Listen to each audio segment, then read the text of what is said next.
Pode cortar para ele. Esse homem que vocês estão vendo é o padre Jorge Aparecido da Silva, sacerdote da diocese, hoje, da maravilhosa cidade de Catanduva, no interior do estado de São Paulo. Um sacerdote que já está há 9 anos com a batina, vai me falar por que decidiu ser padre, mas nos últimos tempos este homem vem tomando algumas páginas de jornais porque ele resolveu denunciar um assédio que sofreu dentro da Igreja Católica com um bispo, o qual ele conviveu durante anos. Essa denúncia acabou sendo encaminhada ao Ministério Público. De início houve uma resistência, depois um novo encaminhamento, novas denúncias, e agora nós estamos à frente do primeiro bispo da Igreja Católica no Brasil a virar réu em denúncias graves onde um padre o denunciou. Padre Jorge, eu quero agradecer a sua presença aqui nos nossos estúdios, na Geraldo Luiz TV, de ter saído tão cedo lá do interior. E a pergunta que eu lhe faço, essa coragem veio quando de denunciar um bispo da sua diocese e por quê? Boa noite. Boa noite, Geraldo. Boa noite todos aqueles que nos assistem. Olha, eu diria que não foi nem coragem, foi assim um esgotamento. Desde o começo, eu nunca desejei ter que levar um bispo, né, para um tribunal, para a justiça, né?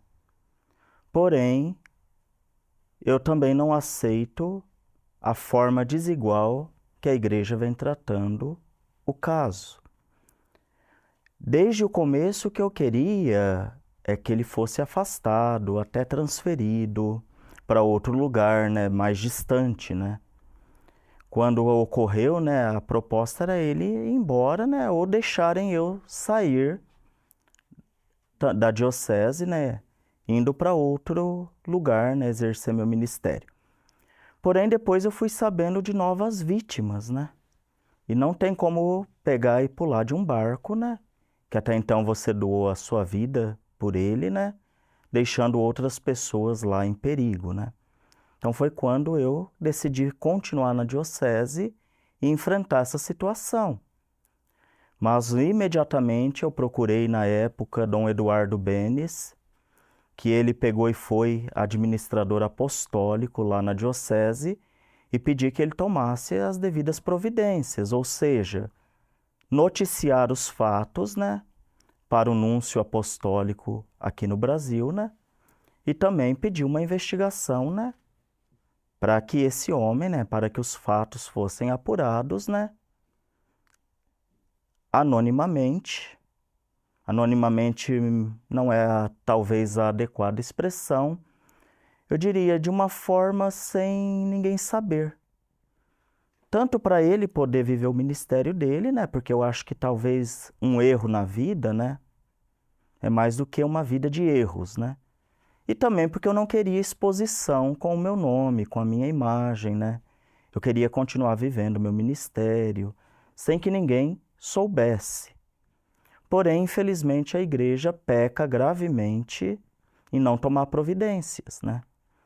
Aquilo lá foi sendo arrastado por praticamente um ano, né? E novas vítimas, né, ao longo desse percurso, né, foram também sendo atacadas por Valdir Mamed, né, por negligência de Dom Moacir Silva, que era o então metropolita, né, o arcebispo de Ribeirão Preto, né, que não tomou as providências. Ele foi deixando outras vítimas, né, expostas e sofrendo demais.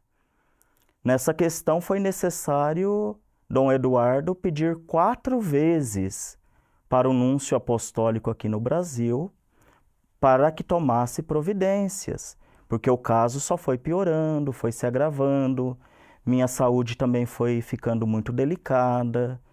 E depois até o ponto que quando a igreja decidiu afastá-lo, depois de uma demorada investigação, né, da qual até o Dom Moacir comprova para o reitor da época que eu não fui a única vítima de Valdir Mamed. Áudios que já foram vazados também comprovam que teve mais vítimas, né? Mas a igreja insiste em calar essas pessoas, né, que têm medo depois de perder sua vocação por dizer a verdade, né? Daí, até que tudo isso ocorreu, eu também não desejava levá-lo à justiça. Embora eu tinha pedido que meu nome fosse reservado e todo mundo ficou sabendo quem foi o primeiro a denunciar, né? Eu ainda gostaria que tivesse ficado assim meio que acobertado, não é a palavra, mas eu diria Que ficasse no sigilo no da sigilo, investigação dentro da própria Igreja Católica. sim, para não expor a minha imagem, não expor a minha vida, não expor meus sentimentos, não expor meu sofrimento. Não é fácil você dar a cara a tapa. E lá o pedido era que apenas ele ficasse sabendo que eu havia denunciado, porque eu não queria que ninguém mais soubesse que eu tinha passado por tudo isso. Padre, nós estamos, meu telespectador, essa é a foto que nós estamos colocando, nós estamos falando da denúncia que o Ministério Público aceitou, e hoje ele é réu, o bispo Valdir Mamed. É esse o bispo que nós estamos falando. A foto, enquanto eu estou agora mostrando ao meu telespectador, que está aqui no Geraldo Luiz TV, contra esse bispo que vocês estão vendo. Quantas denúncias, padre, fora do senhor, quantas outras denúncias surgiram pós a sua contra o bispo Valdir? Olha, que eu saiba, eu já tive que comparecer, né, à delegacia lá de Catanduva em outros 2 casos, né? Inclusive está uma grande repercussão, né? Porque o mesmo promotor que falou que no meu caso não havia indícios de prova e mandou arquivar, depois que nós conseguimos reabrir o inquérito policial e houve a denúncia, em um desses casos que eu fui testemunha da pessoa, porque ela de fato veio, procurou, porque eu era o representante do clero, né? Os padres fazem uma espécie de eleição e aquele padre fica ao longo de 4 anos, né, como representante do clero daquelas 17 cidades em torno de Catanduva. Uhum. Então, seminaristas vieram me pedir ajuda, né, devido estarem passando por aquela mesma situação. Então, eu fiquei sabendo, porque eu fui testemunha de 2 casos, né, que já tiveram a coragem de também, depois de mim, denunciar. Mas, infelizmente, o promotor, né, como o senhor vê nas manchetes lá locais, né, novamente cometeu o equívoco, para não dizer o desrespeito com a vida, né, da pessoa que tem essa coragem de levar algo tão trágico na vida, né, mandou arquivar também o caso de um ex-seminarista que também denunciou. Padre, o senhor fez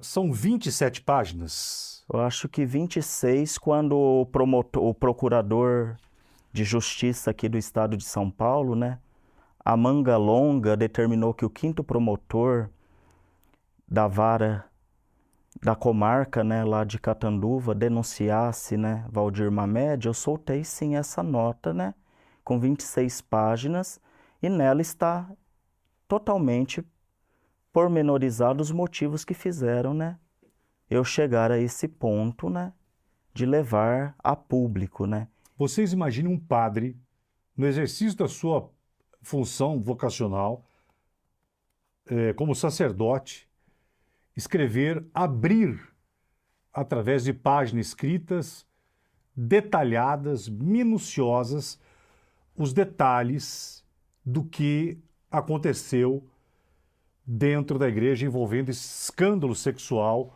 com o bispo Valdir Mamed, hoje réu, ele vai ser agora julgado em breve. E eu confesso ao senhor que eu recebi agora aqui essas 26 cartas extremamente reduzidas, mas em alguns parágrafos assim, padre, a gente se assusta em ler. Porque não é apenas Dom Valdir envolvido em abuso sexual naquela diocese, né? Isso daí, a diocese é permeada por escândalos, né, de pedofilia, de abusos sexuais, de abuso de poder, de mortes, né, devido ao alcoolismo, padres que matam pessoas e fogem sem prestar socorro. Nós estamos diante de uma realidade muito complexa, né?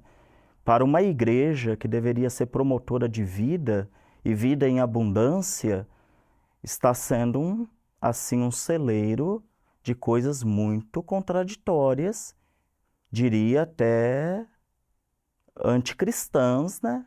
Num ambiente que deveria cultivar a vida, o amor, o respeito, a dignidade ao próximo, né? Ouvir o senhor falar como jornalista, aliás, os colegas jornalistas, eu tenho certeza da repercussão nacional e até internacional que vai ter essa entrevista que eu estou tendo aqui com o padre Jorge.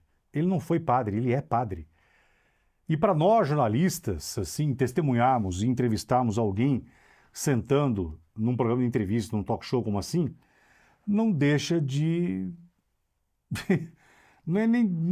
É que não é comum, padre, para qualquer jornalista e os colegas agora que estão me vendo, de alguém conseguir levar o seu programa ou ter na sua pauta ou como entrevistado um padre em exercício falando da forma com que o senhor está falando, embora tranquilo e convicto, mas é sim assustador ver um sacerdote falando da sua igreja, da onde o senhor foi formado, atuante ainda dentro de uma igreja, porque o senhor está dentro de uma igreja hoje.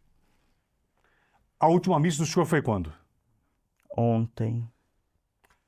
Vocês estão entendendo? Então, eu vou confessar ao senhor, assim, te olhando, cara a cara, que é assustador vê-lo falando dessa forma da igreja. Nós, como jornalistas, nós temos inúmeras denúncias do passado.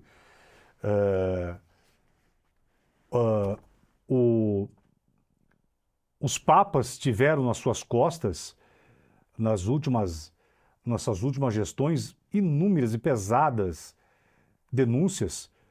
O próprio padre Francisco o Papa Francisco teve uma fala dele fortíssima sobre essas denúncias desses sacerdotes, mas ver a gente ouvir assim,